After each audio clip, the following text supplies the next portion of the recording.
Olá, turma do 7º ano Alfa, vamos lá continuar o assunto dos filos que nós estávamos trabalhando. Já passamos pelo filo poríferos, quinidários, plateumintos, nemateumintos, anelídeos, e agora a gente vai para o nosso próximo filo, filo dos moluscos.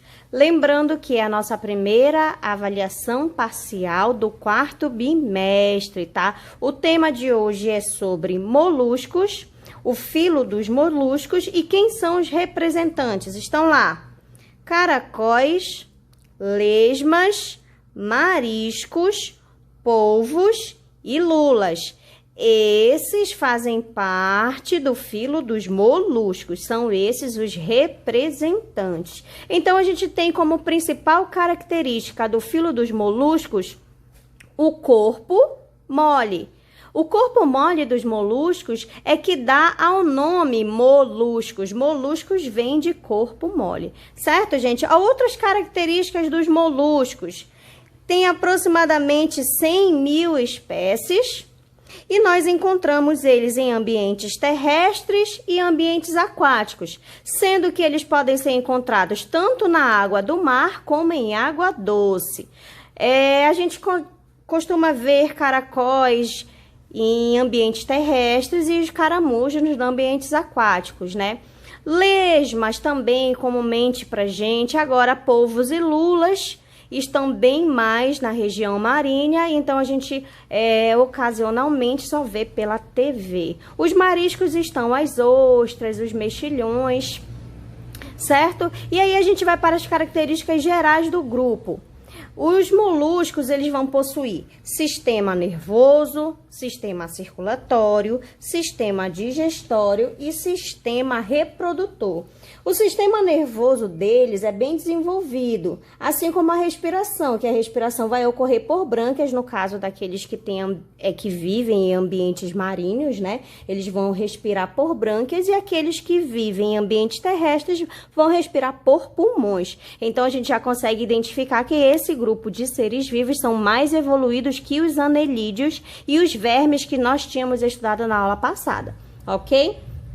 Aí a gente tem também uma reprodução sexuada, alguns são hermafroditas, outros são dioicos, e aí eles vão acabar unindo-se para o processo de acasalamento, e depois de alguns dias vai gerar os ovos, e aí eclodem esses ovos para a continuação, a perpetuação da espécie. Importância econômica muito grande. Por quê? Porque eles servem de alimentos para nós. E dentro de uma cadeia alimentar, eles também servem de alimento para outros seres vivos. Então, a gente classifica eles dentro de uma categoria de importância econômica e ambiental dentro dessa faixa de alimentação. Sobre os moluscos, a gente vai aprender hoje sobre 3 classes. Entender que esses representantes, eles estão separados de acordo com algumas características que o seu corpo possui. Se eu perguntar para você se o caracol, ele é parecido com o polvo, você vai dizer que não. Então, por que eles estão no filo dos moluscos? Porque os dois apresentam corpo mole. Só que algumas estruturas presentes no corpo desses seres vivos vão fazer com que eles possam estar divididos em 3 classes. Quais são essas classes? Bivalves, gastrópodes e cefalópodes. E aí nós vamos compreender essas 3 classes de acordo com os seus representantes. Vem de 2. Então são aqueles moluscos que possuem 2 valves. O que são valves? São válvulas, ou seja, são 2 conchas. Quando você vê a ostra, ela não tem a parte de cima e a de baixo? A ostra, mais ou menos assim? Pois é, cada estrutura dessa a gente chama de valvas. É como se ela abrisse e fechasse, assim como os mexilhões. Então, mexilhões e ostras estão no grupo dos bivalves, ou seja, o corpo é protegido por uma concha formada por 2 partes, que são as 2 válvulas. Então, é uma concha, sim. é uma concha, tá? Aí a gente tem os mariscos, os mexilhões, as ostras, todos eles pertencem a essa classe. E eles podem ser encontrados em água doce e água marinha, certo? Geralmente eles ficam fixos nas superfícies ou ficam enterrados na areia, tá bom, gente? Aí a gente vai agora para o segundo grupo, gastropódes, ou seja, gastrópodes significa gastro. A gente pode dizer que é o estômago, a barriga. Podes significa pés. Barriga e pés, na verdade, é assim. É todo o sistema digestivo em cima dos seus pés, tá? Vamos observar esse caracolzinho aqui, ó.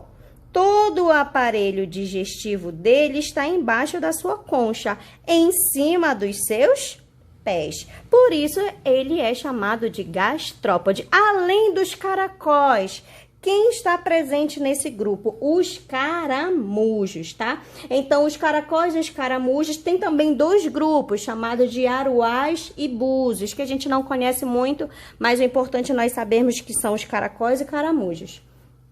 Certo? E esses moluscos, eles têm o corpo protegido por uma única concha, diferente dos bivalves, que tem duas valvas. Esse é formado somente por uma concha, que em geral, ela tá enrolada em forma de espiral. E a gente já conhece essa estrutura aqui, tá? E aí existem gastrópodes sem concha, como no caso as lesmas. Quer dizer que além dos caracóis e caramujos, nós temos as lesmas. Elas não têm concha, não, porém possuem uma concha interna. E essa concha vai estar com ela para o resto da sua vida. Mas a gente não consegue observar, tá? Além das lesmas, as lulas também possuem essa concha interna, ok? E aí nós temos o último grupo, que são os cefalópodes. Olha a diferença, gastrópodes, cefalópodes. Quem são os cefalópodes? São aqueles que possuem aqui a cabeça com os pés. Por isso que a gente observa toda essa estrutura do polvo grande, essa parte da cabeça, lá estão todos os complementos dos seus órgãos, tá? Nessa região aqui. E além disso, nós temos os seus pés. No caso dos polvos e das lulas, nós vamos falar que eles possuem braços, tá bom?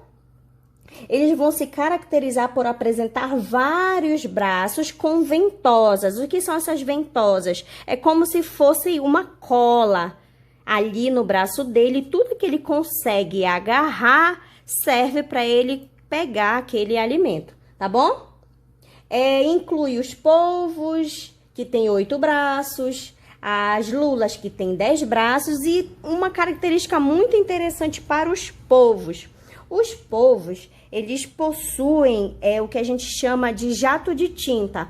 Todas as vezes que esse animal ele está em confronto, ou seja, próximo do seu predador, ele lança um jato de tinta, e esse jato de tinta escurece a água e aí dá tempo para que ele possa conseguir fugir do seu predador. Além disso, eles são impulsionados por um sifão de água, por isso que ele consegue se deslocar muito rápido dentro da água. Então, gente, no geral, o que nós precisávamos saber sobre moluscos é isso aqui. Eu vou colocar para vocês um vídeo para acrescentar essa aula, e aí você vai assistir os vídeos, aliás, para você conseguir amanhã resolver a sua prova, certo? Boa prova, estudem e até semana que vem.